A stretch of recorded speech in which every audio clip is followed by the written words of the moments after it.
Hey, guys, tonight we begin with the elegant, disciplined, and often brutally unforgiving world of feudal Japan, a place of samurai honor, strict codes, and very sharp consequences. It's the land of cherry blossoms, beautiful poetry, and a daily routine that would absolutely break most of us by lunchtime. So before you get comfortable, take a moment to like the video and subscribe, but only if you genuinely enjoy what I do here, and let me know in the comments where you're tuning in from and what time it is for you. It's always fascinating to see who's joining us from around the world. Now dim the lights, maybe turn on a fan for that soft background hum, and let's ease into tonight's journey together in feudal Japan. You don't wake up and choose your path. You wake up and it's already been chosen by birth, by blood, and by people who've been dead for 6 generations. Your role in society isn't suggestion, it's a life sentence. Were you born into a samurai family? Lucky you, you're now responsible for the blade to bow and 10,000 ways to sit properly in front of your lord born. A peasant, congratulations, you'll be spending the next 40 years ankle deep in mud, and your children will too forever. There is no resume, there is no start your own business. You're either a samurai, peasant, artisan, or merchant, and once you're place, you stay there. Trying to jump ranks isn't just frowned upon, it's punishable. You don't climb the ladder in feudal Japan, you bow to it. And we haven't even gotten to the ETA, the untouchables. These are the people who deal with death, butchers, executioners, leather workers. Society needs them, but pretends they don't exist. They're like ghosts with jobs, important jobs. But ghosts, even within classes, it gets worse. Let's say you're a merchant, which sounds decent, right? You've got coin, but in feudal Japan, you're near the bottom. Why? Because you make money without labor, which is considered morally shady. Yes, you're literally too efficient to be respected. Meanwhile, the peasants are taxed so hard on their rice that if they cough up too much, they starve. If they hide some to survive, that's treason. Heads roll. Often samurai, you got honor, but you're living in constant fear of disrespecting your lord, your ancestors, your tailor, or your sword by accidentally sneezing at the wrong time. Women, you didn't even ask, but no, you're not getting out of this either. Whatever your class is, your freedom ends where your father's opinion begins. You'll marry who you're told, obey whom you must. And thank the heavens if you're allowed to learn poetry. So yes, you're born, assigned a costume and a script, and shoved onto the stage of society. Whether you want to perform or not, it's elegant, poetic, and crushingly inescapable. And that's all before you've had breakfast. You might think feudal life was all grit and grime, but Japan took cleanliness seriously, painfully seriously. In fact, it was practically a religion, which sounds lovely until you experience it. In winter, you begin your day by washing not in a cozy tiled bathroom with a warm towel and cucumber soap, but at a stone basin filled with ice-cold water fetched from a well or stream. There's no heating, there's no negotiating. You splash your face and arms shivering as if the ancestors are punishing you for having paws. Soap only if you're rich, and even then it's made from ash or rice bran and smells like something a monk invented as a test of character. In rural areas, the local bathhouse, if you're lucky enough to have one, becomes the heart of hygiene. The communal center is heated by firewood and filled with villages, and by communal, we mean absolutely no privacy whatsoever. You bathe next to your neighbor's boss, future in-laws, and maybe your landlord, completely naked in silence, pretending this isn't awkward. You scrub first, then soap. Cleanliness is sacred, dirtying the bath water social suicide. But if you're not near a bathhouse, then you wash what you can when you can. You clean your teeth with salt or a twig. Your nails are kept neat. Your clothes are regularly aired. You do this not because it's trendy, but because being unclean is seen as shameful spiritually and socially. And if you're a samurai, multiply the pressure. Your lord might inspect you head to toe at any time. Dirty fingernails, dishonor, wrinkled robe, disrespect, too much body odor. During a bow, you might not get back up again. Women expected to smell like cherry blossoms, and disciplined bathing is ritualized. Skincare is practiced with military precision, and hair is maintained in elaborate styles that take hours, all so you can work a rice mortar and still look dignified doing it. So yes, feudal Japan was clean, very clean, but it came at a price: freezing water, endless grooming, and the constant soul shrinking awareness that someone was definitely judging your foot hygiene. Let's say you're born into the warrior class of samurai. Sounds cool, right? Fancy swords, silk robes, poetic sword fights under cherry blossoms. Now, let's talk about the fine print being a samurai in feudal Japan isn't about swinging a katana and shouting for honor. It's about never ever screwing up the entire framework of your life. It's governed by Bushido, the way of the warrior code of conduct, so strict, even your ancestors are nervous you don't. Live for yourself, you live for your daimyo. Your lord his word is law his. Moods are weather patterns, and your job is to serve him with such loyalty that you'd rather die horribly than disappoint him mildly, no-pressure disobedience, dishonor, failure, dishonor. Raising your voice inappropriately, dishonor. Looking at the wrong person sideways during a tea ceremony, you guess a dishonor. And dishonor isn't something you walk off. It's something you're expected to atone for, usually with your own intestines. That's not a metaphor. That's seppuku, the ritual suicide expected of disgraced. Samurai, you kneel, pull out a short blade, and let's stop there. You get the idea. This wasn't rare. It was a respected, even celebrated way to preserve dignity. Mess up badly enough, and your lord might give you a short blade in a quiet room and say, you know what to do. On top of that, samurai were expected to train constantly swordsmanship, archery, horseback riding, strategy, calligraphy, poetry, all while maintaining perfect posture and the expression of a man who's never known joy, just a deep sense of obligation, laughing too loud, unrefined, showing fear, weakness, getting emotional. Shameful, your clothes are precise, your sword must be spotless, and your conduct must be so honorable it makes other people uncomfortable. And if you ever raise your sword in anger without cause insult to superior or lose a duel, you don't just lose, you lose. Everything being a samurai isn't about glory. It's about discipline, silence, and surviving each day without blinking wrong. So yes, you look good in armor, but you're one eyebrow twitch away from existential catastrophe.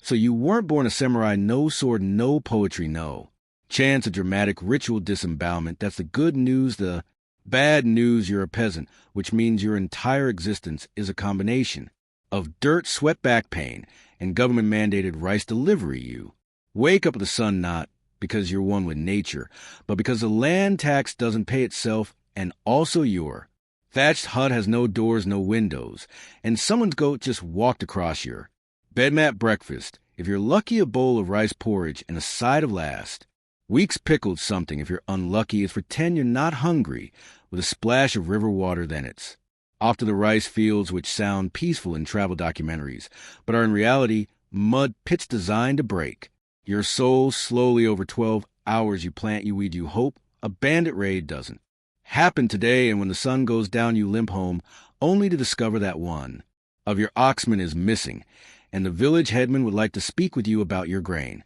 Shortfall taxes are relentless. You don't get paid in coins, you pay them with rice. Your family eats what's left, which isn't much, especially if the harvest was bad, or if your lord's nephew accidentally rode a horse through your plot during a military drill. Want to complain?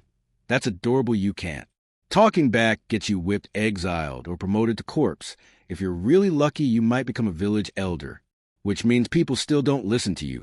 But now ask for your advice right before ignoring it, and remember you're legally not allowed to leave your village without permission.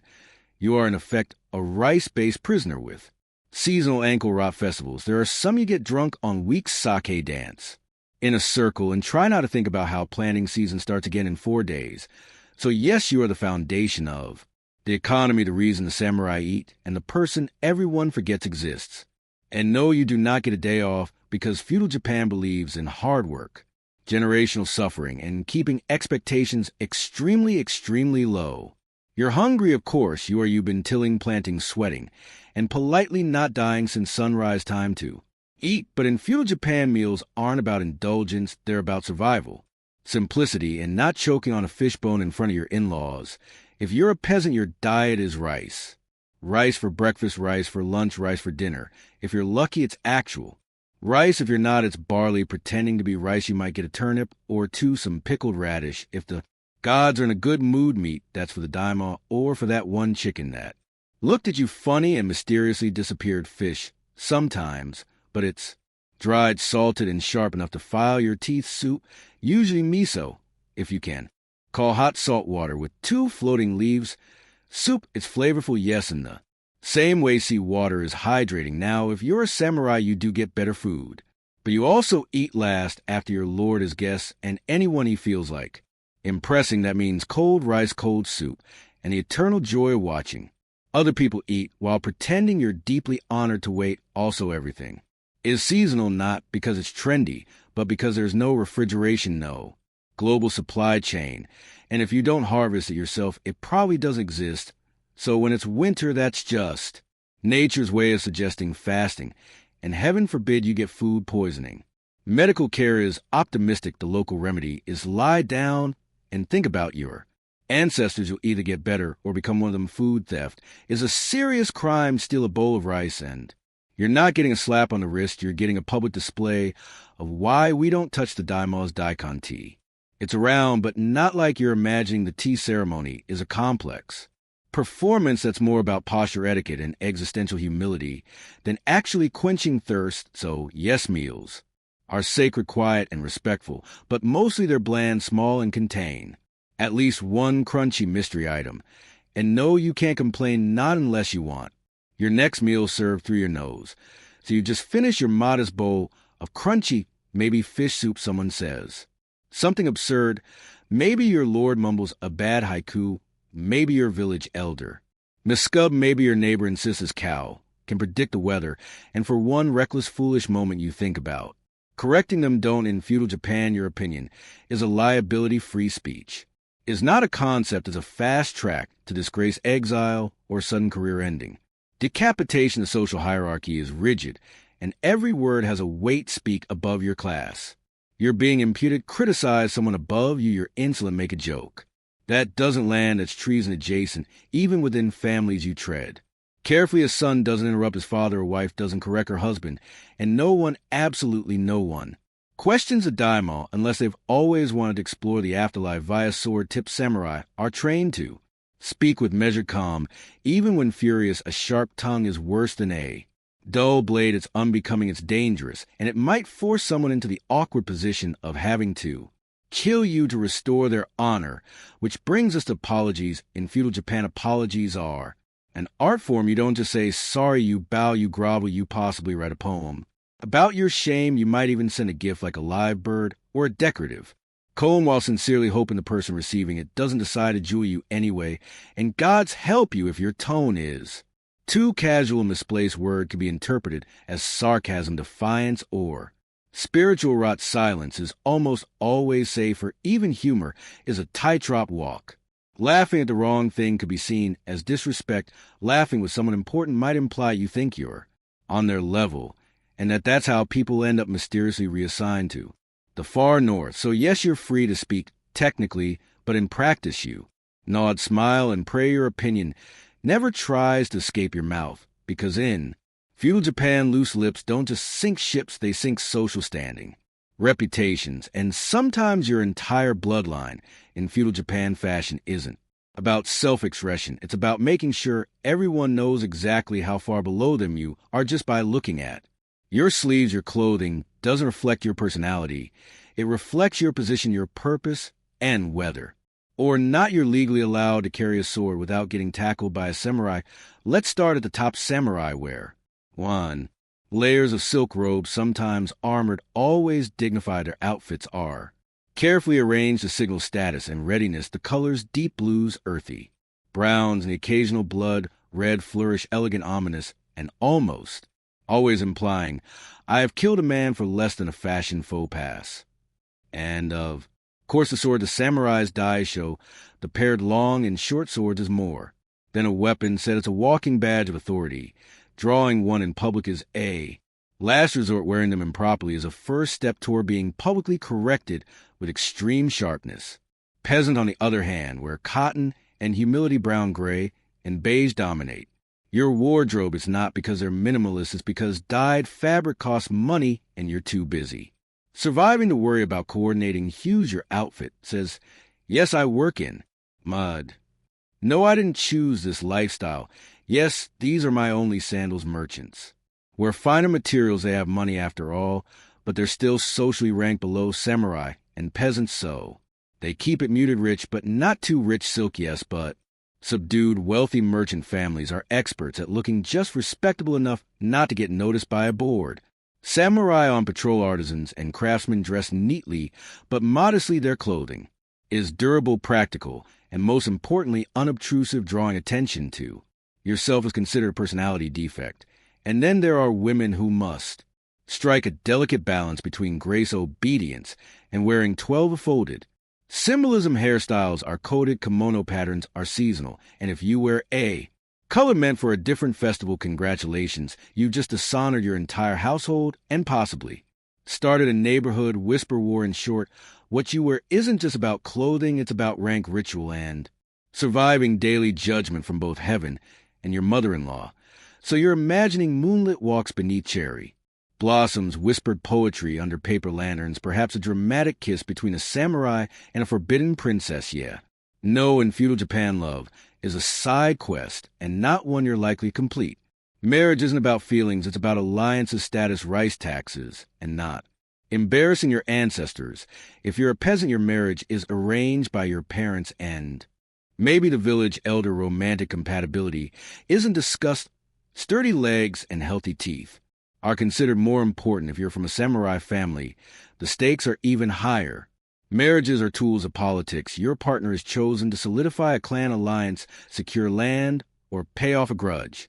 With a nice kimono, the goal isn't happiness, it's stability, ideally one that doesn't collapse during harvest season. Love letters maybe, but only if they're written in perfect calligraphy using the appropriate seasonal metaphors and passed along discreetly by a maid who definitely knows too much. Women, of course, have even less say. A samurai daughter may be married off at 15, required to master calligraphy, etiquette, needlework, and the fine art of never expressing disappointment out loud. Her job is to bear sons, serve tea, and absolutely never fall in love with the flute teacher. Actual romantic love, the kind with stolen glances and passionate declarations, is the domain of poets, theater plays, and tragic ghost stories. If you want to experience love in feudal Japan, you'll need to watch a no drama about two doomed lovers who turn into mist. And if you try to step outside your assigned relationship structure, good luck. Adultery can lead to exile, disgrace, or death by sword-related disapproval. The punishment might be carried out by your spouse, your lord, or your in-laws. Whoever gets there first. Even for a samurai, taking a concubine was common. But that didn't make things easier. It just added more people to disappoint silently. So yes, people fell in love, secretly, painfully, occasionally with the wrong person, and always at the worst possible time, because in feudal Japan, love wasn't forbidden, it was just dangerously inconvenient. In feudal Japan, death isn't a distant concept. It's your neighbor, your co-worker, your roommate, who never pays rent but is always around you. Don't plan for retirement, you plan for your exit, because death isn't a tragedy here, it's part of the script. Let's start. With the samurai, these honorable warriors walk around with 2 swords and a personal death plan. If they lose a battle, seppuku, insult their honor, seppuku. Spill sake on the daimyo's robe, seppuku, with dramatic background music, and it's not private, it's public, ceremonial, and performed with the same precision as a tea ceremony, but with significantly more internal bleeding. But don't think peasants are getting a longer life. If you're a farmer and the rice harvest fails, you're starving. If your village can't meet its tax, quote, toti, your head might be used to make a very stern point. Drought, plague, bandit raid, pick your flavor of sudden demise, and good luck fighting any of it when your most advanced medicine is warm tea and a strong belief in herbal optimism. Speaking of bandits, they're real, they're everywhere, and they don't care that you spent all year growing those dying radishes. The roads outside towns are so dangerous that people just don't travel unless absolutely necessary. The phrase, maybe we'll visit your cousin next year, actually means I enjoy being alive if you're a woman. Childbirth is a dice roll complications. Too bad midwives are helpful, but surgical options are mostly pray harder. And boil another towel if your husband dies in disgrace. You might be expected to follow him, not emotionally, but literally with a dagger. And let's not forget nature itself, earthquakes, floods. Tsunamis. Famine. Japan is a disaster artist. Your home could be washed away or buried at any time, and the only insurance policy is a well-tied roof and deep spiritual acceptance. But perhaps the darkest part, you're expected to accept it all calmly, wailing in fear or fighting fate is considered undignified. A real hero bows before death composes a poem and meets their end like it's just another awkward dinner with your clan. So, yes, feudal Japan is beautiful, but mortality is part of the decor in modern life. You're told to follow your dreams, be your own person, and live your truth. In feudal Japan, your truth is whatever your clan tells you it is. Individualism isn't a virtue. It's a red flag. You exist not as a lone star of destiny, but as a very small branch on a very important family tree. And your job is to keep that tree from catching fire due to any embarrassing behavior like expressing opinions or falling in love with a merchant's daughter. Your clan is everything. Your identity, your reputation, your future, it all flows through your family name. You are part of a web of obligations, honor, and expectation. So dense it might as well be a spiritual spreadsheet. Even the samurai proud, honorable warriors don't fight for themselves. They fight for their daimyo, their household, their ancestors. And if they die, ideally it's in a way that makes everyone above them look great. Because die with honor is one thing, but die in a way that slightly embarrasses your clan. That's the stuff of generational nightmares. Your actions reflect on your father. Your father's actions reflect on your grandfather. Your grandfather's actions may still be affecting how your cousin is treated in the next province. Over it's not guilt by association. It's life by association. Want to open a noodle shop because you love cooking. That's adorable. Unfortunately, your clan raises horses, so you'll be brushing hooves until further notice. Express interest in painting. Excellent. You'll be decorating the temple your family sponsors with strict guidelines in total silence. And don't even think about scandal. One poorly timed affair, drunken incident, or public poem with too much sass and shame hits everyone. Your siblings shunned your mother, mortified. Your great uncle might have to disembowel himself just to restore the family's good standing. You are not a person. You are a representative, a chess piece, and a liability with legs. But hey, if you play your role well, bow at the right times and marry who you're told. Your clan might just speak your name with something resembling pride. And that's the feudal Japanese version of a personal achievement badge. Let's say you survive the social hierarchy, the sword, jewels, the honor system, and the rice tax. Congratulations. Now try surviving the weather. Feudal Japan is a masterpiece of natural beauty, snow-capped mountains, serene forests, blooming cherry blossoms. An absolute nightmare of environmental chaos. The scenery is gorgeous. The climate wants you dead. Start with typhoons, massive storms that arrive like angry gods bringing rain. Wind and the structural integrity of a rice paper wall. Roofs fly off roads. Vanish the rice you spent all season planting, floating gently downstream. Then there are earthquakes, sudden, violent, and completely unpredictable. There's no warning siren, no alert system, just a faint rumble, a brief moment of existential confusion. And then your house is sideways. If you survive the shaking, you still have to worry about fires because everything is made of wood, including your bad decisions. Flooding is common, too much rain, and the rivers swell. Your village becomes a muddy soup bowl. Your crops drown your animals. Wander off. Your landlord still wants taxes, of course, now with interest. Droughts are just as cruel weeks of punishing sun, and no rain leave the land. Cracked and the rice fields dry. As a monk's humor, you pray to the gods. You do rituals. You start eyeing the neighbors well with deep suspicion. And then there's winter, not a snowy wonderland. More like bone-deep, cold, thin blankets and fires that burn out by midnight. Heating isn't central. It's communal. Suffering, you warm your hands over a clay brazier and hope frostbite isn't fashionable. This year, even volcanoes occasionally join the party. Japan is part of the Ring of Fire. And yes, that's just as fun as it sounds. Eruptions could bury entire regions in ash lava, or the awkward realization that your shrine is now a rock garden. There's no FEMA, no national relief effort. If your house collapses, you rebuild it. If your food spoils, you go hungry. And if your lord's estate is also affected, well, you still owe taxes. Disaster, after all, is not an excuse in feudal Japan. Nature isn't a background element. It's an ever-present reminder that even the gods might be having a bad day. In feudal Japan, power flows downhill, and so do responsibilities, expectations, and blame. You think you're important, think again. There is always someone above you. Let's say you're a peasant. Your life is governed by the village headman, who answers to the local samurai, who answers To the daimyo who answers to the shogun, who maybe possibly whispers to the emperor who doesn't rule so much as haunt the capital in expensive robes, even the samurai fierce sword-carrying. Enforcers of justice aren't at the top. They spend their lives serving a lord, waiting for orders and occasionally fighting in battles they didn't start over land they don't own for glory. They'll never personally receive in theory. They're honored in reality. They're very well-dressed middle management with katana, the daimyo, those powerful lords who control provinces, and armies might seem untouchable until the shogun decides they're getting too bold. Then suddenly their castles are being inspected, their letters intercepted, and their heads very gently removed from. Their political ambitions, even the shogun, the military dictator, the most powerful man in Japan, has to keep his eye on the court, the clans, the economy, and at least for cousins trying to poison his tea. Rules, yes, but he doesn't sleep.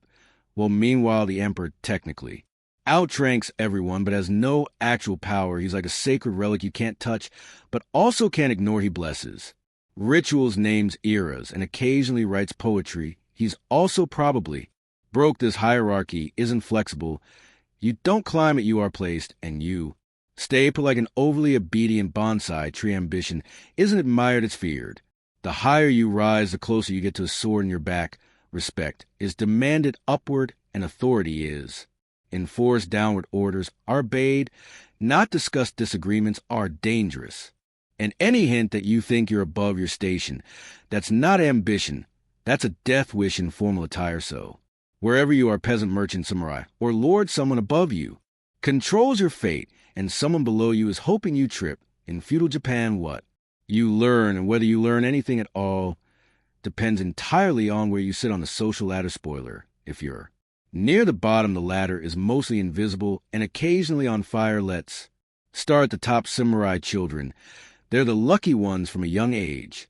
They're trained in reading, writing, swordsmanship, etiquette, poetry, archery, horseback riding, and the ancient art of looking unimpressed at all times. A samurai boy learns how to compose a death poem by 14.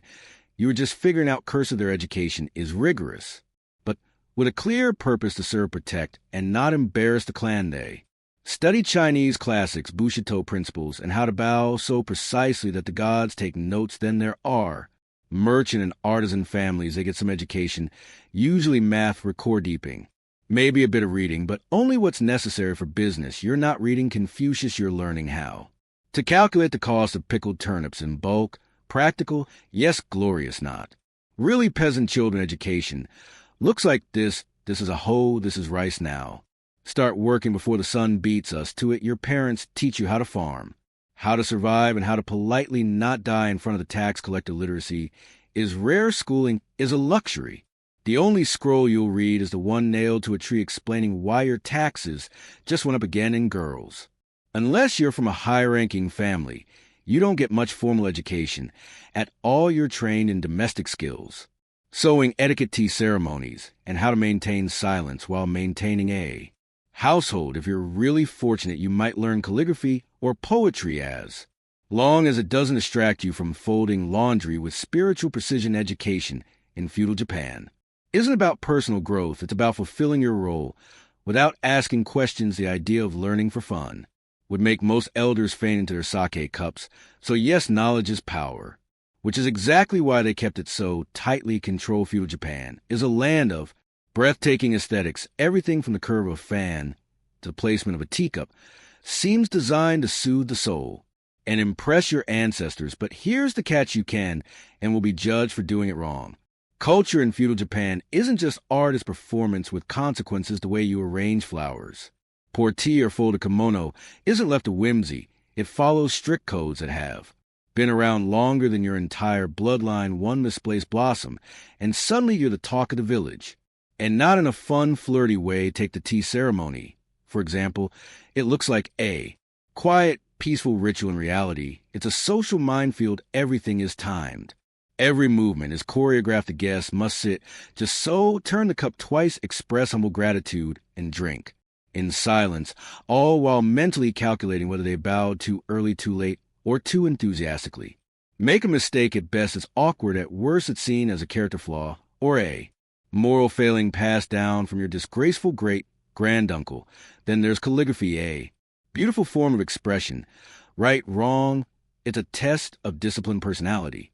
And the alignment of your inner spirit, that brushstroke isn't just ink, it's a reflection of your soul's posture. Messy handwriting might as well wear a sign that says emotionally unstable and bad at bowing. Even poetry is dangerous. You don't just write a haiku, you write it in the proper season, on the correct type of paper, using metaphor that references both nature and your emotional landscape, without getting too personal. Too passionate, you lack refinement. Too dry, you're spiritually cold. Too clever, you're showing off, and now no one's inviting you to the moon viewing party. Culture here is a delicate game. You participate not to relax, but to prove that you are composed, refined, and deathly afraid of appearing. Uncultured beauty in feudal Japan isn't effortless, it's a battlefield in silk robes, and if your cabana arrangement doesn't follow the rules, well, may the gods have mercy on your bonsai. After all, we've seen the hierarchy, the hygiene, the honor, the endless rice. Let's be honest, you wouldn't last a day in feudal Japan. Not because you're weak, not because you're soft, but because this wasn't society designed for survival. It was one designed for submission, precision, and quiet, relentless obedience. Every moment was a test of posture, of loyalty, of whether or not you bowed at precisely the correct depth while reciting a seasonal greeting in the right emotional tone. If you failed, there were consequences, public shame, at best ritual death. At worst, there were no days off, no. Just being yourself. You were born into a role, handed a script, and expected to perform it with deadly elegance for the rest of your life. Deviating wasn't seen as brave, it was seen as dangerous. The individual didn't matter, the clan did. The lord did, the land did. If you were a samurai, you carried the weight of centuries of honor and the very real threat of having to recite poetry before slicing open your own abdomen. If you were a peasant, you worked the land from dawn until your spine became a question mark, hoping the weather didn't betray you, where your lord didn't. If you were a woman, your life was a carefully managed exercise in grace, silence, and sacrifice. And if you were anyone else, well, the system was designed to make sure you stayed exactly where you were. Feudal Japan was beautiful, yes, breathtakingly. So the architecture, the rituals, the poetry, the art, all meticulously curated, but that beauty came with sharp edges. It required discipline so tight it could snap bones. It demanded respect so absolute it swallowed individuality whole. So know you wouldn't last. You'd speak out of turn, or laugh too loudly, or accidentally step over a threshold with your left foot instead of your right. You'd forget to bow. You'd ask a question. You'd want to change something, and that alone would mark you as a threat to the order. But that's the brilliance and the tragedy.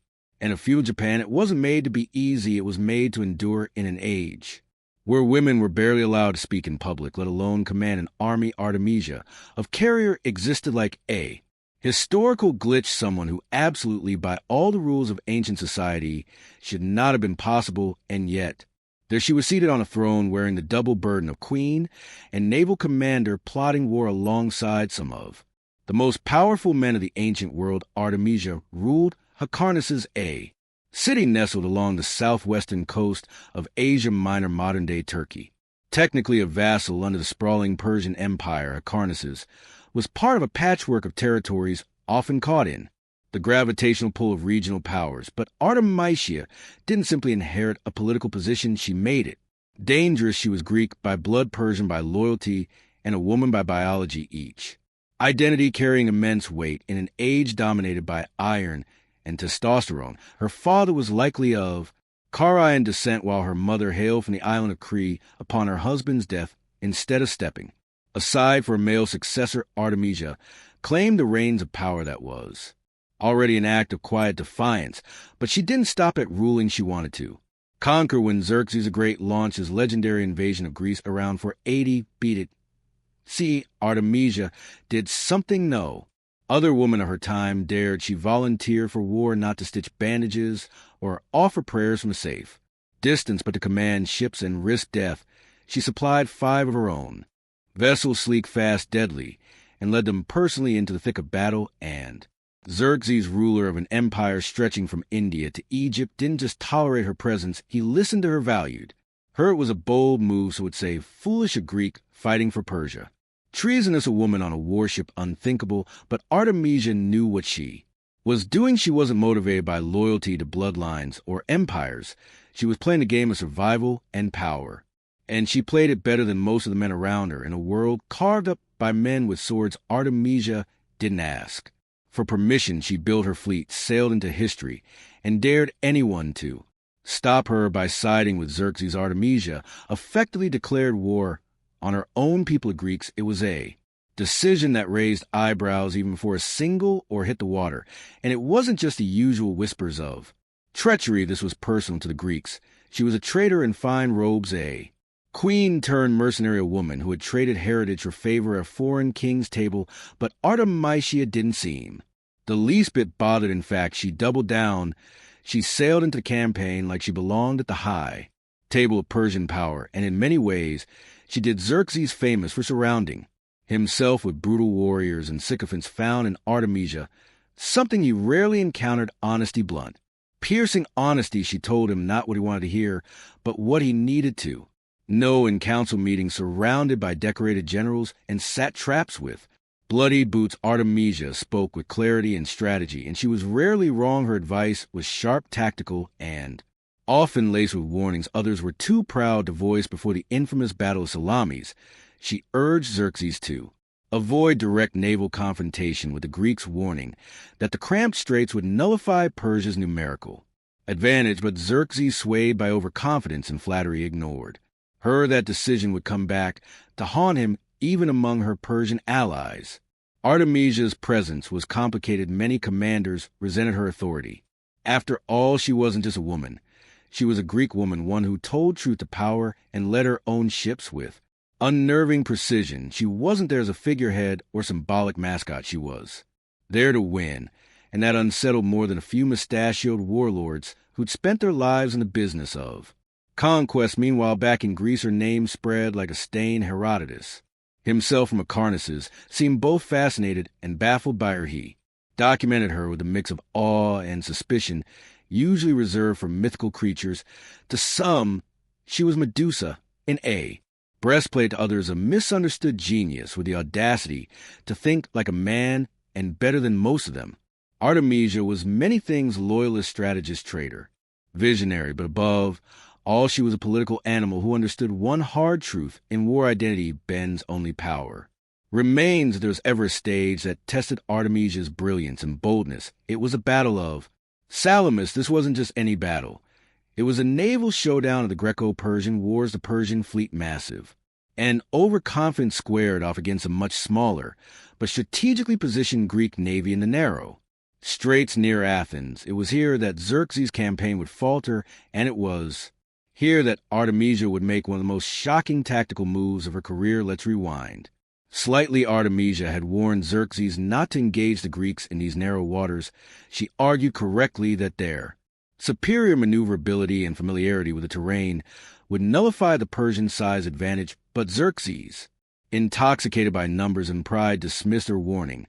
He wanted a spectacular victory. What he got instead was humiliation. As the battle raged, chaos swallowed the Persian line. Ships collided, formations broke, and Greek tires darted like sharks between lumbering vessels. It was a slaughter, and in the middle of it all was Artemisia, commanding her flagship, surrounded by allies and enemies trying to survive a collapsing battle. Here's where things get wild. With a Greek ship pursuing her relentlessly, Artemisia made a decision that historians still debate today. She ordered her ship to ram and sink another Persian vessel, one from an allied king.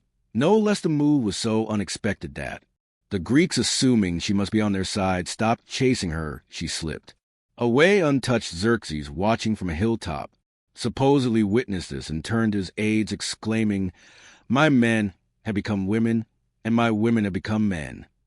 It was perhaps the highest praise he ever gave a subordinate, especially one who had just sacrificed a friendly ship to save herself. But Artemisia's move wasn't just about survival. It was strategy, misdirection, and cold-blooded calculation wrapped into one. She read the battlefield in real time and made a split-second decision that saved her ship, her crew, and possibly her own life.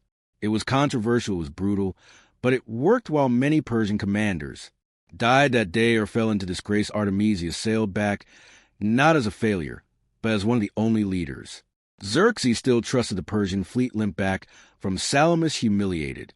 Ships were lost, morale shattered, and the myth of Persian naval invincibility. Obliterated for many commanders, this was the beginning of the end. But for Artemisia, it was a strange kind of triumph in the middle of a disastrous campaign. She emerged as a lone figure of competence, someone who had warned the king acted decisively and escaped unscathed. Xerxes took notice now back on. Land licking the wounds of defeat, the Persian war machine had to pivot, and in a rare moment of candid trust, Xerxes turned once again to Artemisia, not as a novelty, but as his most reliable advisor. He asked her a deeply personal question. What should he do next? Artemisia, ever blunt, told him exactly what no proud emperor wanted to hear retreat. She urged him to return to Persia and leave his trusted general Mardonius in charge of the remaining campaign in Greece. You've achieved what you needed. Athens has burned. Don't push your luck. That was essentially her message, and incredibly, Xerxes listened to a man who had ignored most of his war counsel, followed the advice of a single woman. It was a moment that confirmed what others had only suspected. Artemisia wasn't just brave. She was politically lethal. She knew when to fight, when to deceive, and now when to walk away. Her power didn't come from brute force. It came from clarity. Something in short supply among kings and conquerors in the aftermath. She was entrusted with the guardianship of Xerxes' sons, an honor that spoke volumes. In ancient courts you didn't hand your heirs to just anyone. You chose someone whose loyalty was ironclad and whose judgment could be trusted. Artemisia, a woman born on the fringes of empire, had now placed herself right at its heart, back in Acarnas's. She returned not as a queen uncertain of her place, but as a figure of undeniable consequence. Her legend began to take root. She wasn't just a ruler anymore. She was a woman who stood face to face with empires and didn't blink where most would have sought safety and silence. Artemisia had stepped into war and somehow came back more powerful than when she left. While Artemisia's military feats gained her notoriety, her legacy didn't grow alone on the battlefield. It also thrived in the minds of those who recorded it, especially in the pen of Herodotus, the so-called father of history, who just so happened to be born in Hyrcanus, the very city Artemisia ruled. This geographic coincidence added an almost eerie intimacy to his account of her life. He wasn't writing about some distant myth. He was writing about his queen, and yet Herodotus didn't present her as a caricature of feminine virtue or villain. He painted her as something much rarer in historical record, a competent, calculating, and compelling leader. His account of the Battle of Salamis highlights not only her courage, but her cold pragmatism. The sinking of the Allied ship, the escape under Greek confusion, the brutal brilliance of it all. In Herodotus' work, Artemisia becomes more than a commander. She becomes a contradiction, both admired and feared, respected and suspected. But make no mistake, that respect was hard-earned. She existed in the shadow of men, powerful ones like Xerxes and Mardonius, but somehow she outshone them, all while they drowned in ambition. She floated on foresight. She knew when to fight and when to vanish. That kind of wisdom is rare, rarer still, when it comes from a woman in a world that equated femininity with fragility. And perhaps that's what intrigued Herodotus the most. Artemisia didn't fit, not in the cultural mold of her time, and certainly not in the comfortable categories historians like to build. She wasn't a rebel, but she disobeyed. She wasn't a feminist because the concept didn't exist, but she undermined patriarchy through competence alone. Her legacy spread quietly, not through monuments or golden statues, but through stories, echoes passed along by men who were forced to admit she was better than them in war councils. She outthought them in battle. She outmaneuvered them. And in politics, she outlasted them. For all their noise, the men of her time ended up needing scribes to keep their memory alive. Artemisia had something better, or, as Herodotus put down his scroll and dipped his pen again, he wasn't just writing history, he was recording a riddle in the shape of a queen. Strangely enough, the name Artemisia didn't vanish. After her death about a century later, it returned, this time in the form of another queen. Artemisia, the SECU of carrier, a namesake and likely descendant who also ruled Halicarnassus. But while the second Artemisia never commanded fleets in battle, she too would carve her name into The bones of history, quite literally her claim, the famed building one.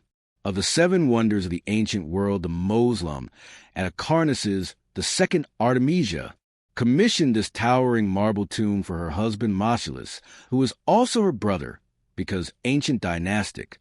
Politics never failed to get awkward, but it wasn't just a tribute to grief, it was a statement, a monument to carry an identity, and an echo of the strength that the first Artemisia had once. Wielded historians have long debated whether the two women were directly related, mother and daughter, aunt and niece, possibly not related at all, but one thing is clear: the name. Artemisia had by then become synonymous with power, intellect, and bold rule. The legacy of the original queen had seeped so deeply into the identity of Acarnas that future generations wore it like armor. Even more fascinating is how the later Artemisias, Moslem, gave us the very word we use today for monumental tombs. Moslem, a linguistic legacy born from stone grief and political theater, and while the second Artemisia was known for mourning, she was also a capable ruler, continuing the thread of female leadership in a corner of the ancient world where that was anything but normal. But let's not forget the foundation for all of this was laid by the first Artemisia, the naval commander, the queen, who advised Xerxes, the woman who navigated the Greek world as both insider and outsider. Without her, the name might have faded. Hyrcanus might have been just another forgotten city on a forgotten coast. Instead, it became a beacon, a place where two powerful women shaped history, not through accident, but through audacity. Their stories, though separated by time, speak to each other across the centuries, one with ships, one with stone, and both with names history could not quite bury. Artemisia's story has always lived in the in-between, between empires, between genders, between legend and history, and nowhere is this more obvious than the way her legacy has been argued, bent, and reinterpreted over the centuries. Was she a Persian puppet, a Greek traitor, or simply a sovereign playing chess while others were busy swinging swords to Persians? She was a loyal commander, one of the few who gave sound advice and fought with distinction. Xerxes clearly trusted her more than many of his seasoned generals. That itself speaks volumes about her political sharpness and composure under pressure. In the Persian world, her loyalty was seen as honorable, perhaps even heroic to the Greeks. It was more complicated. Many viewed her as a turncoat, someone who betrayed her Hellenic roots to side with an Eastern desperate, and yet even Greek chroniclers, notably Herodotus, couldn't help but admire her intelligence and cunning. She was in many ways a mirror to their own contradictions, proving that not all Greeks stood with Greece and not all Persians were villains. She defied the lines that war tried to draw, and then there's the modern view where historians and readers alike continue to wrestle with what she represents: a feminist icon. Before feminism, maybe a symbol of shrewd leadership in a world built to exclude. Her legacy continues to fascinate, not because she fit the mold of ancient queens, but because she cracked it open in military circles. She is still cited in naval histories, often as a rare case of a woman commanding warships in antiquity. In literary and political circles, she appears as a symbol of reason in an age of hubris, and in popular culture she occasionally resurfaces, sometimes twisted, sometimes glamorized, but always unmistakable. But here's the truth: Artemisia didn't care about legacy, not in the way we do. She wasn't building a brand or writing memoirs. She was trying to survive, to rule, to win, and that's what makes her story so enduring. It wasn't shaped by vanity or myth-making. It was shaped by decisions, hard ones, controversial ones, and more often than not the right ones. She didn't belong to Persia. She didn't belong to Greece. She belonged to herself. As the centuries passed, Artemisia's story did what all great stories eventually do: it mutated. She was no longer just a historical figure. She became myth, metaphor, and sometimes monster. Writers and dramatists reinvented her as they pleased. In some tales, she was a cruel seductress. In others, a warrior queen possessed by bloodlust. The real Artemisia, the tactician, the realist, the survivor, was buried under layers of fantasy and fear. Part of this distortion came from a simple truth: men didn't know what to make of her. A woman who gave orders, who didn't crumble in the face of war, who told kings they were wrong and proved it. That didn't sit well with the ancient world. So storytellers did what they often do when faced with a woman they can't control. They rewrote her one. Bizarre legend claimed that she fell hopelessly in love with a man who didn't return her affections, and in a fit of despair she threw herself from a cliff. Not exactly the kind of thing a Steely naval commander does, but it served the narrative of turning strength into tragedy. Another version painted her as a venomous schemer, more which than queen. It's a pattern that repeats across history when a woman gains power through intellect or audacity. Later generations either soften her into a damsel or darken her into a villain Artemisia got. Both treatments, neither which honored the truth. The real Artemisia didn't rule with seduction or superstition. She ruled with vision, reason, and cold strategic brilliance. She played a man's game by her own rules and won that more than anything terrified those who came after her, because if one woman could do it, what was to stop? Others, even in modern times adaptations, continued to distort her Hollywood for example, recast her as a vengeance-fueled femme fatale in 300 Rise of an Empire. Entertaining, sure. Accurate, absolutely not. But the fact that she still draws attention, still demands reinvention, proves one thing: her legacy has teeth. The woman they feared didn't die. She evolved into myth, into memory, and into the long, uncomfortable question history keeps asking, what if more women had been like Artemisia? When Artemisia of Korea vanished from the records, she didn't vanish from history. She simply shifted form like the wake left behind a warship. Her legacy rippled outward long after she sailed her final voyage. No grand tomb marks her resting place. No statue survived bearing her likeness, and yet her presence endures, etched into the bones of Hicarns, whispered in the pages of ancient chronicles, and debated in the halls of every historian trying to understand how she pulled off the impossible, because Artemisia's life was exactly that: impossible. She ruled when women weren't supposed to rule, fought in wars where women weren't supposed to fight, gave advice where women weren't supposed to speak, and still somehow she was heard. She wasn't merely tolerated, she was respected. That is perhaps her rarest achievement, not just surviving the ancient world as a woman in power, but earning the kind of grudging admiration that made even her enemies pause. Centuries later, her name remains a paradox, simultaneously exalted and obscured. She's not the household name that Cleopatra or Joan of Arc became, but perhaps that's fitting. Artemisia didn't chase legend, she chased outcomes. She wasn't adorned with mythic beauty or tragic romance. She was a leader, a realist, a strategist. Her drama played out not in poetry, but in the silence of war rooms, in the tight quarters of a ship, and in the long stare of a king who chose to listen. Today, her story invites re-examination, not just as a tale of a woman in a man's world, but as a reminder that courage doesn't always wear a crown or raise a sword. Sometimes it sits at the edge of power, says the uncomfortable thing, and sails straight into chaos. Artemisia didn't need to be rescued. She didn't need to be rewritten. What she needed, what she still deserves, is to be remembered as she was sharp, dangerous, brilliant.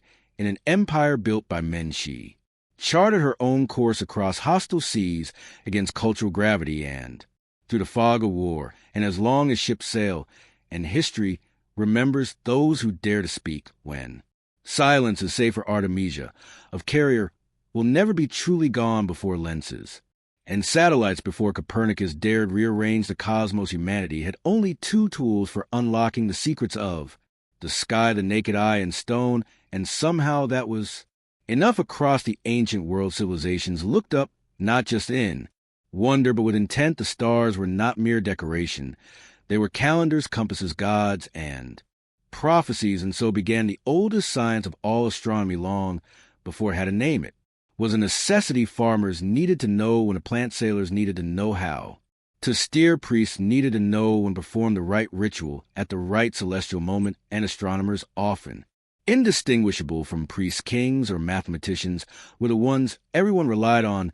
But without telescopes, how did they do it? They built temples not just for worship, but for watching massive 1 hour, 2 minutes, and 33 seconds. Structures like Stonehenge in England, Natlier in Egypt, and the Great Pyramids of Mesoamerica weren't just tombs or altars, they were observatories carefully aligned to the movements of the sun moon, and stars many were designed to capture specific light patterns on solstices and equinoxes, sacred architecture with astronomical purpose. The great temple of Amun-Ra at Karnak in Egypt, for example, was oriented so that the sun would rise precisely between its pylons on the summer solstice. The Maya at Chichen Itzar built El Castillo, a pyramid that cast a shadow of a serpent slithering down its staircase on the spring and autumn equinoxes.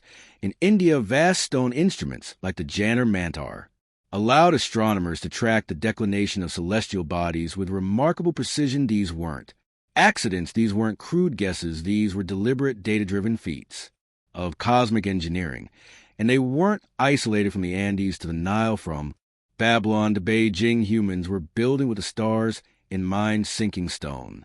With starlight, they charted planetary motions, eclipses, and even retrograde movement with nothing but patience, observation, and a deep sense of cosmic. Or the sky wasn't just watched, it was measured, mapped, and built into the very bones of their cities. Long before glass could magnify the heaven, civilizations were already recording their rhythm in stone, in silence, and with astonishing accuracy. In the sun-baked floodplains of ancient Mesopotamia, the Sumerians looked up and saw not just stars, but structure around 3,000 BC. They weren't simply telling stories about the heavens, they were organizing life around them. To the Sumerians, the sky wasn't random, it was a cosmic schedule, and their job was to interpret it correctly. These early astronomers laid the groundwork for what we now call celestial mechanics. They observed the regular motions of the sun, moon, and planets, and realized these movements weren't chaos, they were clocks. That's how they developed one of the earliest known calendars, dividing the year based on the lunar cycle. It wasn't perfect, but it was remarkably effective for tracking agricultural and ritual events. And speaking of time, the Sumerians gave us a successful system, the base 60 counting method, still baked into how we measure minutes, seconds, and degrees. When you glance at a clock showing 60 minutes in an hour or 360 degrees in a circle, you're echoing a 5000. Why? Old way of thinking. They didn't have telescopes, but they had ziggurat-step towers rising toward the heavens. From these platforms, priest astronomers kept careful records on clay tablets, noting when Venus appeared on the horizon, when the moon turned red during an eclipse, or when a star cluster returned after months below the horizon. Their word for these watchers, Umanu, learned ones both scientists and spiritual guides. Over time, Sumerian stargazing would evolve into something more systematic. Their descendants, the Babylonians, built vast star catalogs, predicted eclipses with eerie accuracy, and gave names to constellations that are still in use today. But it all began with the Sumerians scribbling celestial movement in cuneiform form and laying down the earliest astronomical records we've ever found. Perhaps most impressive is how this early science blended seamlessly with mythology. To them, the sky was divine yet predictable. The gods moved in patterns, and if you understood those patterns, you could align your crops, your rituals, and your fate. The Sumerians didn't just look up in awe, they looked up and began to measure, and in doing so they started humanity's long relationship with the stars. If the Sumerians lit the first fire of astronomy, the Babylonians poured oil on it and turned it into an inferno of precision. By the time their empire flourished around 1800 BC Babylonian, astronomers weren't just watching the skies, they were predicting them. Eclipses, planetary conjunctions, retrograde motion, all charted, logged, and projected with stunning regularity. They weren't guessing, they were calculating. The Babylonians took the Sumerians' observational legacy and supercharged it with math. They recorded the positions of stars, planets, and the moon on clay tablets known today as the Enuma, Anu, and Lil, and the Mwapin, some of the oldest known astronomical texts in existence. These weren't bedtime stories. They were raw data, line after line of celestial movements. When Venus would rise, how long it would shine, when a solar eclipse might strike. These tablets were essentially the world's first almanac. The most remarkable part, they could predict lunar eclipses using a pattern known as the Saros cycle, a period of roughly 18 years, after which eclipses repeat. They didn't understand why it worked, but they knew it did work. And that was enough for a culture that fused divination with astronomy. Being able to foresee cosmic events gave them enormous power, both spiritual and political. And while the Greeks are often credited with inventing the zodiac, The truth is the Babylonians got there first. They divided the sky into 12 equal parts, each anchored to a constellation, and laid the foundation for what will become the zodiac signs we still use and misuse today. Yes, when someone asks your sign, you can thank Babylon, but what really sets the Babylonians apart is their mathematical boldness. They track planetary motion, even retrograde paths, and used arithmetic methods to approximate celestial cycles, not geometric models. Mind you, that would come later with the Greeks, but arithmetic that worked, and for practical purposes that was more than enough. They saw the universe as a ledger of patterns, a giant machine of repeating cycles, and their astronomers were not just mystics or priests. They were early scientists hunched over tablets, decoding the rhythms of the cosmos in symbols and numbers. In the dark, they wrote the sky, while the Babylonians were busy predicting eclipses. The ancient Egyptians were sinking their entire civilization to the stars, quite literally. In the Nile Valley, astronomy wasn't just a curiosity, it was survival, and at the heart of it all was a single star, Sirius, the brightest light in the night sky. The Egyptians noticed something extraordinary each year.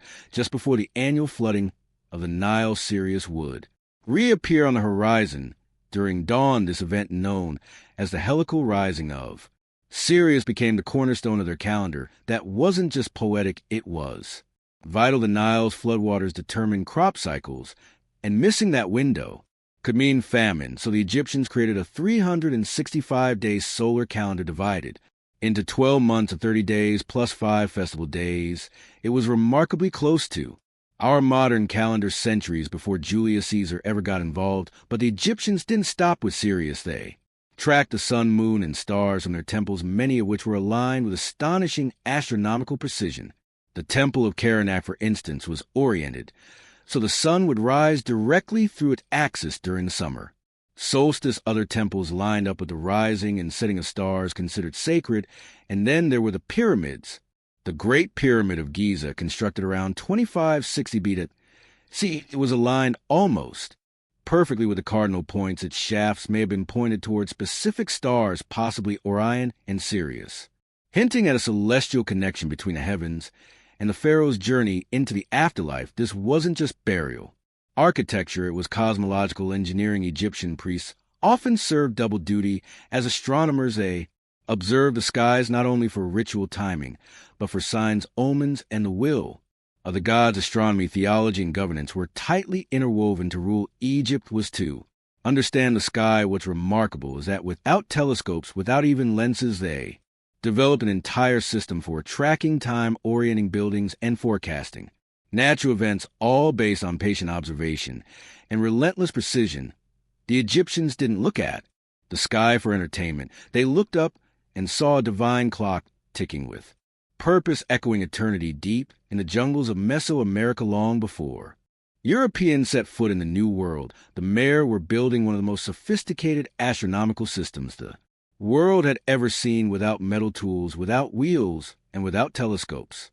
They mapped the movements of the sun, moon, planets, and stars with a precision that still baffles modern scholars. To the Maya, astronomy was not a luxury of the learned elite.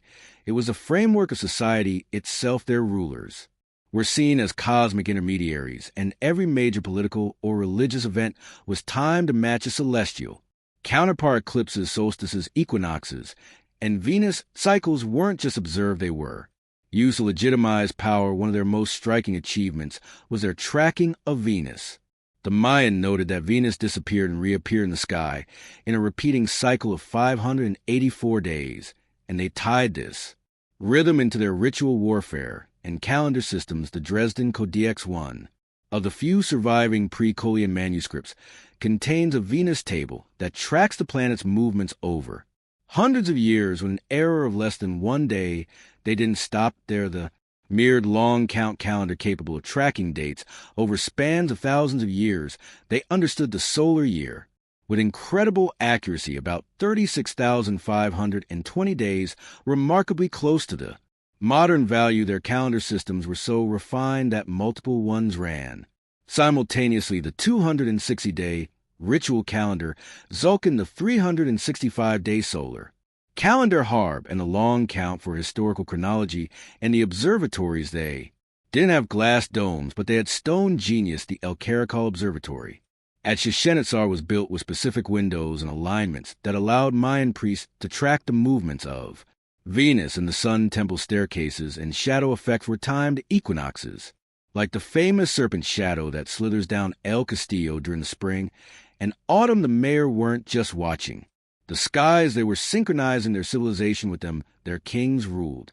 By the stars their temples rose in tune with solstices, and their wars were timed with the wanderings of Venus. They didn't just read the cosmos, they went into the fabric of life in ancient China. Astronomy wasn't simply a science, it was a matter of state. The emperor regarded as the son of heaven ruled with the mandate of heaven, a cosmic endorsement that could be revoked if the stars sent the wrong message that made astronomy both sacred and political. If the sky changed, so could the dynasty. As early as 2000 BCE, Chinese astronomers were tracking celestial events and documenting them with methodical care. They recorded comets, novae, eclipses, sunspots, and planetary motions. Some of these records, like those found in the Sure Records of the Grand Historian and the Book of Han, are still referenced by modern scientists today to verify ancient astronomical phenomena. Perhaps most remarkable is their documentation of a supernova explosion in 1054 CE visible in daylight.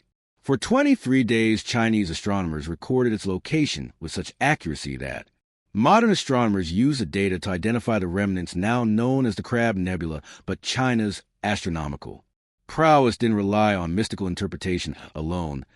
They developed mechanical devices such as armillary, spheres and gnomon shadow casting rods to measure the altitude of the sun and the positions of stars. In fact, the Chinese had working watered celestial globes and astronomical clock centuries. Before Europe caught up, Chinese astronomers divided the sky into 28 lunar mansions similar in concept to Western constellations and used them for both navigation and timekeeping. They also created the Chinese lunar solar calendar, which balanced lunar months with the solar year and remains in use today to determine traditional holidays like the Lunar New Year. One of their key contributions was a meticulous recording of eclipses. They not only predicted solar and lunar eclipses, but sometimes tied them to dynastic omens. If an eclipse occurred and the emperor hadn't been forewarned, it was considered a failure of the astronomers, and sometimes a sign that the emperor had lost the mandate of heaven. In short, astronomy in China wasn't tucked away in a scholar's study. It stood at the very core of governance, divinity, and national survival. The stars didn't just tell time, they told truth, and the empire listened. In ancient India, astronomy was never a separate discipline. It was interwoven with philosophy, ritual, mathematics, and metaphysics. Known as Jyotisha, the science of light, Indian astronomy began as a tool for determining auspicious timing for rituals, but evolved into one of the most mathematically advanced systems of celestial observation in the ancient world. The earliest references to celestial events appear in the Vedas, composed around 1500 BCE. These sacred texts mention the sun, moon, and planetary cycles, as well as the division of the sky into 27 nakshatras, lunar mansions that formed the core of early Indian sky. Mapping these nakshatras were tied to both mythology and calculation, forming the basis of astrological charts and calendars still used in India today. But Indian astronomy wasn't just poetic, it was shockingly precise. Ancient scholars developed models of the solar year that were more accurate than the Julian calendar introduced much later by the Romans. The Surya Sadhana, a foundational astronomical text compiled around 500 CE, based on earlier knowledge, describes the Earth's axial tilt, the elliptical orbits of planets, and even the concept of gravity centuries before Newton. Perhaps the most revolutionary figure in Indian astronomy was Aryabhata, who in 499 CE proposed that the Earth rotates on its axis daily, a theory rarely entertained in other parts of the world. At that time, he also calculated the length of the solar year at 365.358 days, just a tiny fraction off from modern values, and developed advanced trigonometric functions to assist in astronomical calculations.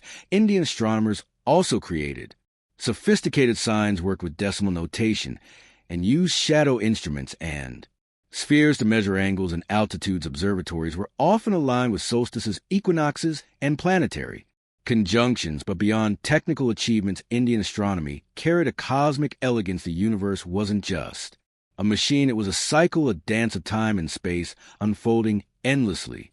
Astronomy wasn't about domination over nature, it was about harmony with it in. The Indian worldview, understanding the heavens, was a way of understanding the self, a geometry of spirit where planets move not just across the sky, but through the soul. If other civilizations looked to the sky for guidance, ritual, or survival, the ancient Greeks looked up and asked why. Why do the stars move? Why do planets wander? And most importantly, can the cosmos be explained by reason? Greek astronomy marked a turning point in humanity's relationship with the heavens, where others saw patterns and portents. The Greeks sought laws. They weren't just observers, they were theorists trying to decode the sky using mathematics, geometry, and philosophy. It began with Thales of Midas, one of the first to suggest that celestial phenomena had natural causes. Then came an Anaximander who imagined the earth floating in space unsupported and suggested that the heavens formed a sphere. These ideas may sound crude today, but for their time they were revolutionary. The true leap came with Pythagoras, who viewed the cosmos as a system of perfect harmony and music, of the spheres governed by mathematical ratios. His followers believed the universe could be understood through numbers, laying the foundation for theoretical astronomy, but it was Aristarchus of Samos who came closest to modern truth. In the 3rd century BC, he proposed a heliocentric model with the sun, not the earth, at the center of the universe. His ideas were ignored for nearly 2,000 years, but they planted a seed that would later bloom with Copernicus.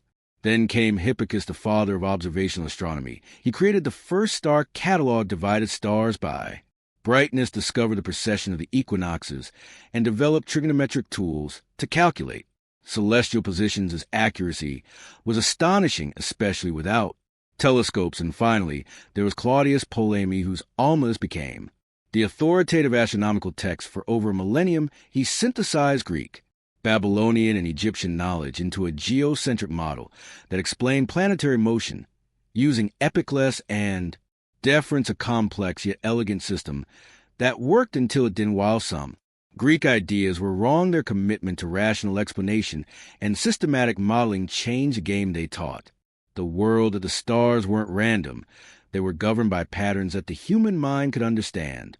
With the Greeks, astronomy became more than observation.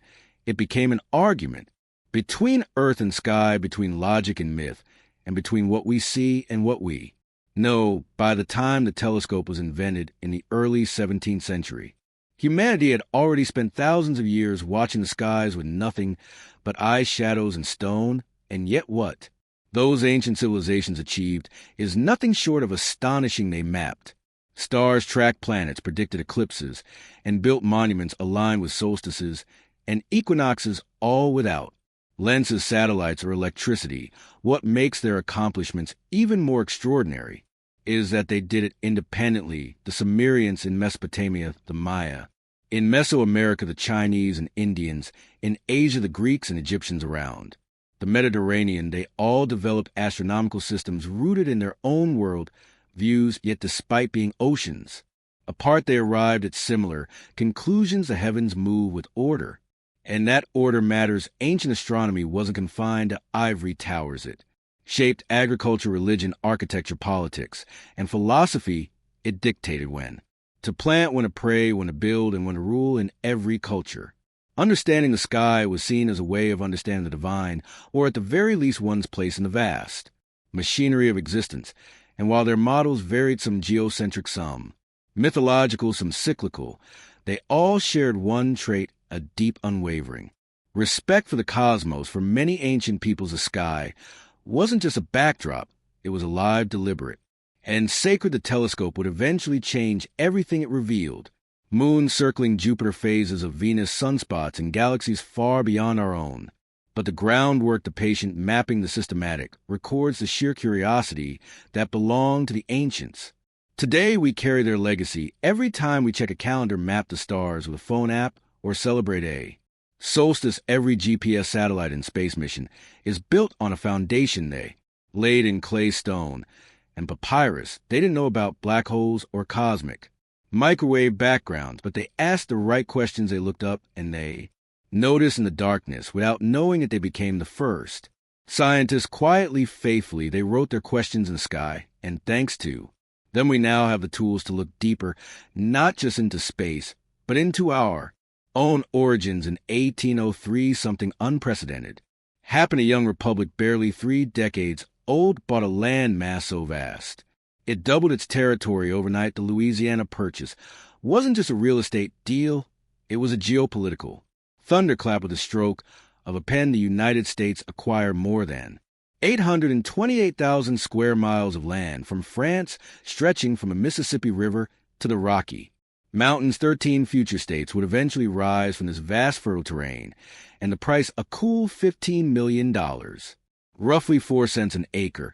But what makes this even more extraordinary is that no one, not even the Americans, saw it coming at the time. President Thomas Jefferson had one goal: to secure access to the Mississippi River and the crucial port city of New Orleans. The young nation was heavily dependent on river trade. Farmers in the Ohio Valley needed to float their goods south, and whoever controlled New Orleans held the keys to economic survival. Jefferson authorized diplomats to offer France up to $10 million just for New Orleans and some nearby lands. That's it. But when those diplomats arrived, they were blindsided. The French had a counter offer: not just New Orleans, the entire Louisiana territory. Why? France, under Napoleon Bonaparte, was shifting its priorities. Napoleon had dreams of a grand North American empire, but the Haitian Revolution had crushed French ambitions. In the Caribbean, disease, rebellion, and mounting tensions with Britain made holding on to Louisiana more trouble than it was worth. Napoleon needed money for war, not swamps and prairie. Faced with an unexpected opportunity, the American negotiators said yes quickly, even before they could get full approval from Jefferson. After all, this wasn't just a port, it was the Mississippi River, the Great Plains, access to the Rocky Mountains, and future control over the heart of the continent. What Jefferson received wasn't just land, it was destiny. A blank canvas for westward expansion, national growth, and inevitably conflict. But while newspapers celebrated one truth was ignored, this land was not empty. It was already home to dozens of native nations, each with their own histories, alliances, and claims. And so a deal made in Paris would not only reshape maps, it would alter lives across an entire continent. At the heart of the Louisiana Purchase stood one man with a crown and a headache: Napoleon Bonaparte. In 1803, the French emperor was fighting on too many fronts in Europe, in the Caribbean, and in his own treasury. And so, in an act that shocked nearly everyone involved, he offered to sell off a third of North America to the very country he had once hoped to block from continental power. It hadn't started that way. Just a few years earlier, France had secretly acquired Louisiana from Spain.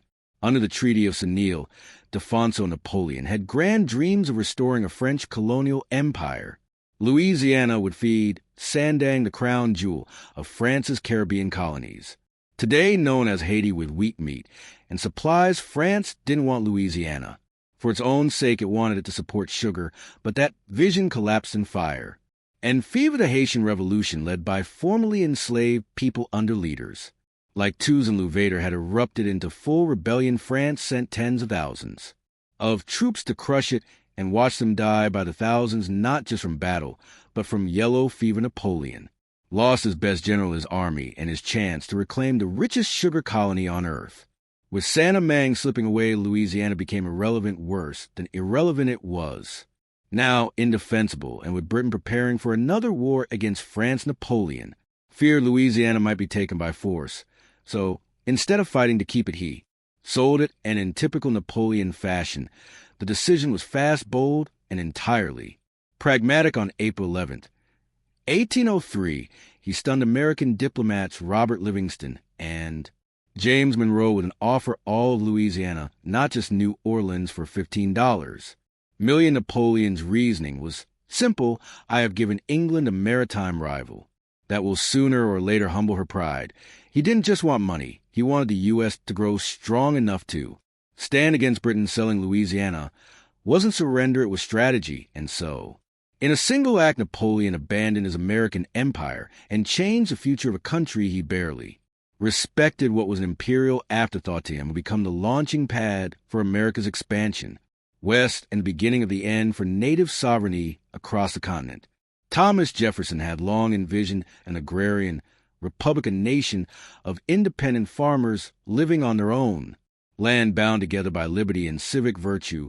The Louisiana Purchase should have been his dream come true, but instead it gave him a constitutional. Nightmare Jefferson was a strict constructionist. He believed the federal government should only exercise powers explicitly granted by the Constitution. And guess what? Nowhere in that document did it say the U.S. government could buy foreign territory. There was no clause for purchasing a continent, no legal road map for doubling the size of the nation in one transaction. So Jefferson hesitated. The offer from Napoleon was almost too good to be true. $15 million for land stretching from the Mississippi to the Rocky Mountains. It was a once-in-a-civilization opportunity, but Jefferson wrestled with a contradiction. Could he, a man who feared federal overreach, stretch the Constitution to justify such a massive acquisition? In private, he considered proposing a constitutional amendment to authorize the purchase, but the clock was ticking and political realities loomed. If he delayed, Napoleon might change his mind, or Britain might seize the territory before the ink could dry. So Jefferson did something ironic. He embraced implied powers, the very thing he had criticized Alexander Hamilton for advocating years earlier. He rationalized the purchase as a treaty, which the Constitution did allow the president to make with Senate approval. The Senate ratified the deal in October 1803 with overwhelming support, and Jefferson, while quietly uneasy, defended his decision as necessary for the survival and security of the Republic. And just like that, Jefferson, the constitutional purist, became the architect of the largest peaceful land acquisition in U.S. history. The contradiction wasn't lost on his critics, who called him a hypocrite, but Jefferson saw it as a necessary compromise, bending the Constitution in his view to preserve the Republic rather than destroy it in doing so. He set a precedent. The federal government could acquire land by treaty even without explicit constitutional authority, and that precedent would be invoked again and again as the United States expanded further west and into territories already lived on by others. The Louisiana Purchase had been signed, sealed, and ratified, but nobody really knew what the U.S. had just bought. The land was vast, sparsely mapped, and filled with unknown rivers, mountain species, and people. So in 1804, President Jefferson commissioned an expedition that would become one of the most iconic journeys in American history. The Corps Discovery, led by Meriwether Lewis and William Clark. Their mission was ambitious: explore the new territory, establish trade with native nations, study the land's resources, and most importantly, find a water route to the Pacific Ocean. Jefferson dreamed of a Northwest Passage, and navigable link between the Atlantic and Pacific that would revolutionize trade. Spoiler, it didn't exist, but what Lewis and Clark found would still transform how Americans saw their place on the continent. They started in St. Louis in May 1804 with a team of over 30 men and headed upriver into land untouched by American settlers. Along the way, they documented over 100 new animal species and 178 new plants. They mapped rivers, sketched mountains, and kept meticulous journals filled with scientific and ethnographic observations, but they didn't do it alone. One of the most essential figures on the journey was Sacagawea, a young Shoshone woman who joined the expedition with her French-Canadian husband. Sacagawea was not just a translator. She was a symbol of peace. Her presence with a child signaled to native tribes that this was not a war party. Her knowledge of geography and diplomacy helped the Corps survive dangerous crossings and build crucial alliances. Over 2 years, the expedition traveled more than 8,000 m, all by boat, horse, and foot. They reached the Pacific Ocean in November 1805, built a fort for the winter, and returned east by 1806. They didn't find a Northwest Passage, but they brought back something arguably more valuable: a detailed account of the newly acquired land and the people who lived there. Jefferson had purchased a mystery. Lewis and Clark began to make it real, but while their reports inspired dreams of westward expansion, they also foreshadowed something darker: the coming pressure on indigenous nations, an inevitable push toward conquest under the banner of discovery. To American politicians and settlers, Louisiana Purchase was a land bonanza, a blank slate for farm cities and ambition, but to the native nations who had lived there for centuries, it was something else entirely. The beginning of erasure. The land the U.S. had purchased from France was already home to over 50 sovereign indigenous nations, each with its own language, territory, and system of governance. From the Ojin Sioux to the Cheyenne, Comanche, and Mandan, these communities had been managing the land, trading with one another, and making alliances long before any European flag had been planted. But in the eyes of Jefferson and future U.S. leaders, the Louisiana Territory was a canvas, vast, underused, and ripe for American settlement. The native nations who lived there were not consulted in the deal. They weren't notified. They weren't compensated one day. They were sovereign peoples. The next they were declared subjects of the expanding American Republic. Jefferson believed native people could either assimilate into American society or relocate peacefully if possible, but forcibly if necessary. In private letters he wrote that as settlers moved west, indigenous people would have to move westward too, or perish. It wasn't yet called removal, but the idea was already forming. This pressure intensified after the Lewis and Clark expedition returned with news of abundant land and natural wealth. The federal government began negotiating treaties, many of them deceptive or coercive, to claim land and push tribes farther west. In some cases, military force backed these efforts. In others, it was disease and displacement that did the work. The Louisiana Purchase marked the start of a new phase in U.S. expansion. Manifest Destiny before it had a name. The belief that the United States was meant to control the continent had its legal foundation in the sale, and its moral cost in the lives and lands of native nations for indigenous peoples. The Louisiana Purchase was not a transaction. It was a trespass. It redrew maps that had never been theirs, erased boundaries that had never been acknowledged, and unleashed a wave of settlers who came not to trade but to take, and that wave was only just beginning. The Louisiana Purchase was hailed as a triumph, a peaceful acquisition of territory that nearly doubled the size of the United States. But while the land deal was clean, on paper the reality on the ground was anything but expansion. Came with a price, paid not in gold but in conflict, displacement, and cultural destruction. With the new territory secured, American settlers began flooding westward, driven by hopes of fertile farmland, personal freedom, and economic opportunity. They pushed into lands still inhabited by indigenous nations. The federal government followed, establishing forts, roads, and administrative posts to manage and enforce its new authority. This set the stage for a slow-burning collision between two visions of the land, one that saw it as property to be claimed and improved, and another that saw it as a living entity to be shared and respected. Unsurprisingly, conflict erupted. Skirmishes turned into wars. Treaties were signed and broken, and slowly the frontier line moved further west, pushed by the force of rifles, railroads, and relentless ambition. But it wasn't just indigenous nations who paid a price. The Louisiana Territory also intensified a moral crisis that would eventually fracture the nation's slavery. Southern leaders immediately saw the vast new lands as an opportunity to expand plantation agriculture. Cotton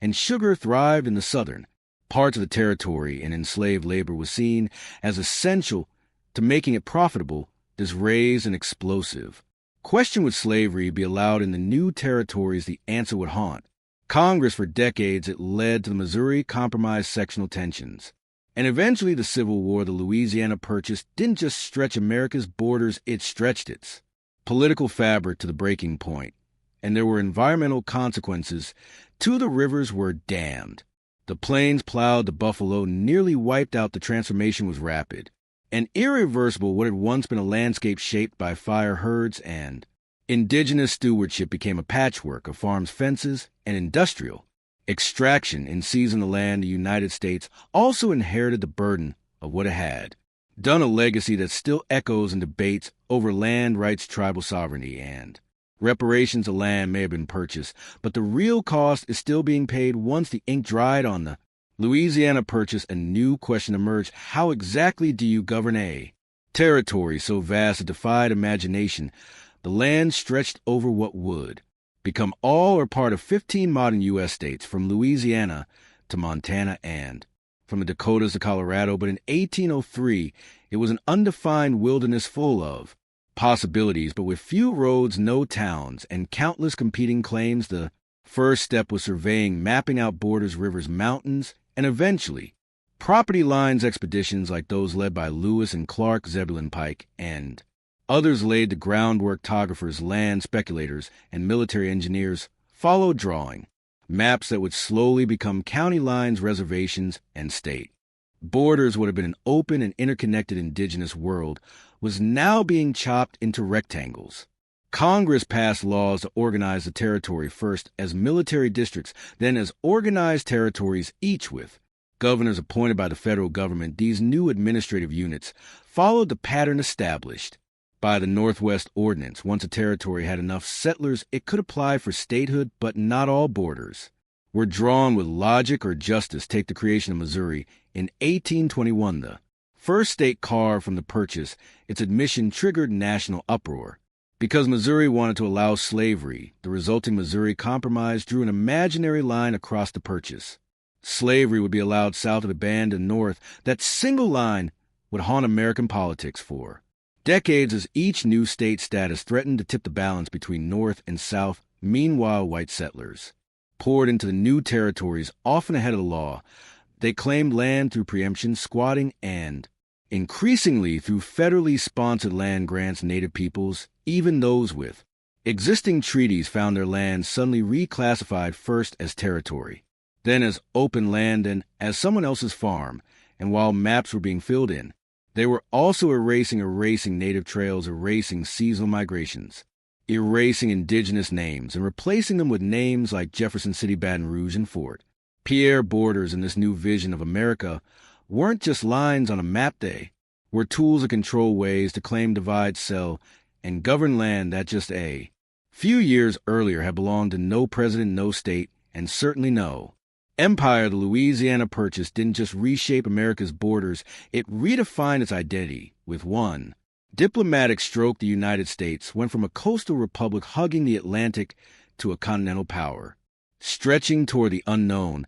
It was the first great leap of manifest destiny, even before the term existed, and it set the tone for the next century of expansion, conquest, and reinvention. Politically, the purchase established the precedent that the federal government could acquire new land through treaty even without clear constitutional guidance. That precedent would be used again with Florida, Texas, Oregon, Alaska, and Hawaii. The U.S. became not just a country, but a collector of territory and nation, always looking westward. Culturally, it fed a new kind of American myth, that of the frontier.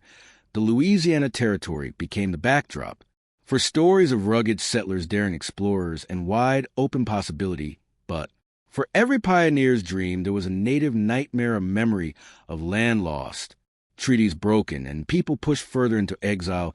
Economically, the impact was staggering. The Mississippi River became the artery of American commerce. Cities like St. Louis, New Orleans, and Kansas City grew into vital trade hubs. Fertile plains turned into farmland, and the discovery of gold, silver, and other natural resources would turn portions of the purchase into engines of industrial growth. But the deeper legacy is a contradiction. The purchase represented American ideals, opportunity, growth, independence, and yet it also embodied America's deepest failures: dispossession, slavery, imperial ambition. It's a story of triumph written on land taken from others, often violently. Today, the boundaries of the Louisiana Purchase define states that millions call home. Highways crisscross where buffalo once roamed, fields of wheat now grow where sacred grounds once stood, and yet beneath the soil and asphalt, the memory of that purchase still lingers, not just as a transaction, but as a turning point. The United States was forever changed by it.